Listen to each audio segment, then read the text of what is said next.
Je n'existerai pas après la mort si mon histoire est oubliée.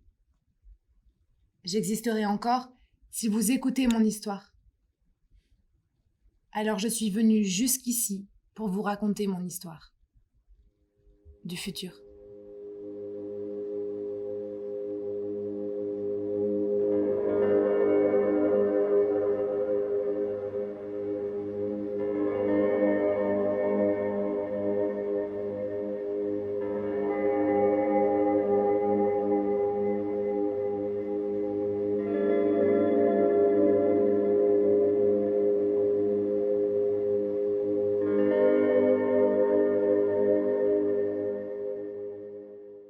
Est-ce qu'on veut vraiment aussi loin parce qu'on a quand même une grande partie du plateau qui est vide tout le temps.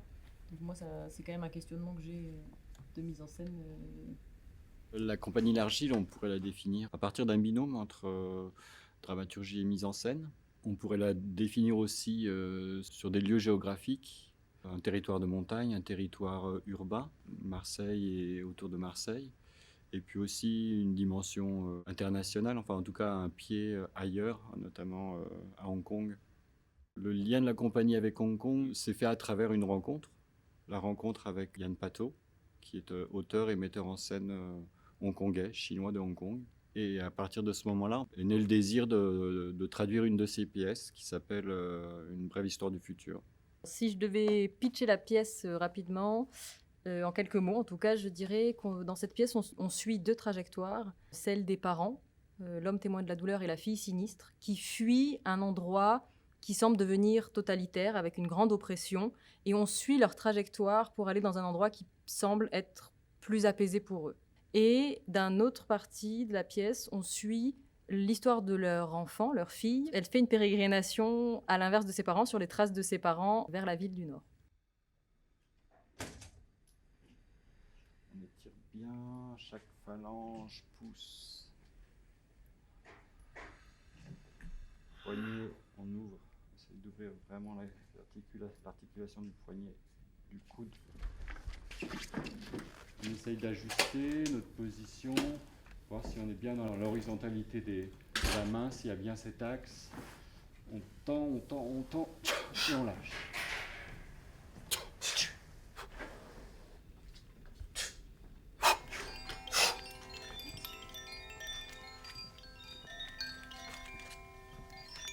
Alors, dans la pièce, je joue le personnage qui s'appelle la femme du dehors. La seule chose qu'elle veuille faire, comme elle dit, c'est de porter une boîte dont elle ignore le contenu au Théâtre national de la capitale dans le nord du pays, alors qu'elle se trouve dans le sud du pays. Et elle traverse un monde dévasté, dans lequel il n'y a plus de forme humaine à proprement parler. Sitôt passé la dernière réplique de cette scène, je ne pourrai plus rien voir du tout. Plus jamais. La perte de la vue pour ce personnage. C'est un sacrifice, mais c'est aussi probablement une forme de métaphore du déni. Il va être obligé de ne plus voir pour pouvoir supporter une carrière comme ça qui se dessine dans les hautes sphères du pouvoir. Témoin de la douleur des autres, témoin de la douleur en tant que juge, témoin de la douleur en tant qu'écrivain de souvenirs, puisqu'il recueille des souvenirs, et témoin de la douleur en tant que voyant, psychologue de rue. Dans cette pièce, moi, je fais la lumière, je suis créatrice lumière.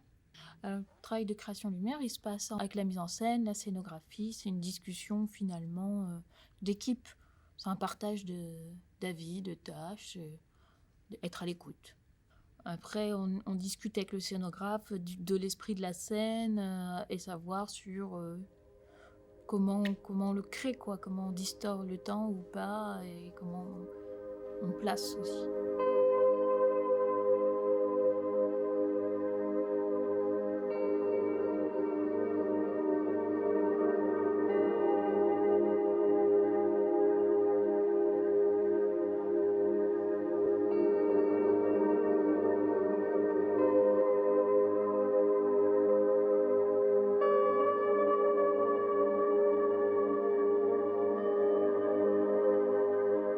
La pièce a été écrite en 2016, ce qui correspond dans l'histoire de Hong Kong, l'histoire contemporaine de Hong Kong, juste après la révolution des parapluies.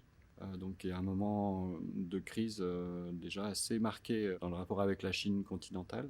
dans la pièce, on fait un chemin sur une oppression qui est là et où ces personnages fuient cette oppression et où il y a un autre personnage qui trace sur les marches pour comprendre comment cette oppression a pu avoir lieu et qui se questionne pourquoi ses parents ont fui et pourquoi ils n'ont rien fait. C'est ce que la pièce vient nous questionner, c'est de se dire comment mes parents ont décidé de rien faire. Et ça, c'est une question qui nous parle à tous et toutes aujourd'hui, de dire mais comment on agit. Il y a 2 hommes qui parlent de théâtre. C'est fini le réalisme. Si tu veux écrire sur la cruauté du réel, ça ne peut pas être réaliste. C'est ce que j'entends. J'ai l'impression qu'avec la compagnie L'Argile, la manière qu'on a d'aborder le travail, pour moi, ça part vraiment des acteurs. On est quand même très nourri par les apports théoriques de Eric et de NJ. Plus chacun de nous, en fait, peut amener de la matière pour discuter et échanger autour de ces choses-là. Et de là, naissent des propositions qu'on fait en tant qu'actrice. Et j'ai vraiment l'impression qu'il y a un départ qui se crée à cet endroit-là de qu'est-ce que veut dire ce texte ? Qu'est-ce que nous, on veut faire dire à ce texte ? Comment ça rentre dans la ligne de ce qu'on veut dire avec ce texte ? Et il y a un travail qui, pour moi, est hyper précieux. C'est qu'aucune des propositions n'est jamais rejetée.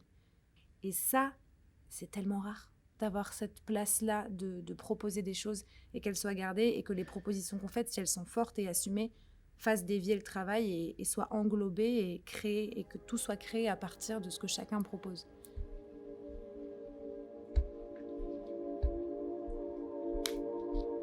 Nous allons partir pour un ailleurs.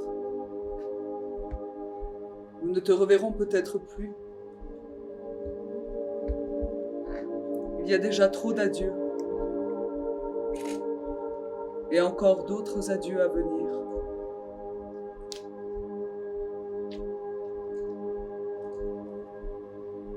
Il y a une question intéressante dans la mise en scène, c'est cette question de théâtre de réalisme magique et comment on met en scène ce réalisme magique, qui est une grande question que nous pose la pièce de Patheau, comment on se saisit on est à la limite de la science-fiction. Je ne dirais pas que c'est encore la science-fiction, il n'y a pas tout un métamonde et un fonctionnement autonome, mais on est quand même sur quelque chose des réalités qui se tordent et des temporalités différentes. Et toute la mise en scène tient sur la création de ces espaces et de ces temporalités. Et tout se tient, il me semble, sur des systèmes d'apparition et de disparition et des systèmes de mode de langage, de mode d'expression, d'adresse, de prise en compte des spectateurs ou non, de prise en compte des autres personnages ou non. Et ça tient beaucoup à la création lumière. L'acteur, il est peu éclairé par le devant, il est surtout éclairé par les latéraux. Du coup, la lumière crée des espaces selon les personnages et les scènes. C'est fait pour donner une lecture au spectateur des différentes parties. En fait, ça va avec ce qui se passe dans le jeu. On essaye de tous travailler en cohésion et qu'il y ait une lecture qui soit un peu cadrée. En fait, la lumière, elle est cadrée comme l'espace. C'est comme si l'espace, il était mouvant. Quoi ? Le sens de la survie. Ah Oui. Non. Je sais pas. Alors pourquoi voyager vers le nord ? C'est la seule chose que je veuille faire. C'est votre désir de survie. Non ! Pas du tout. J'ai faim!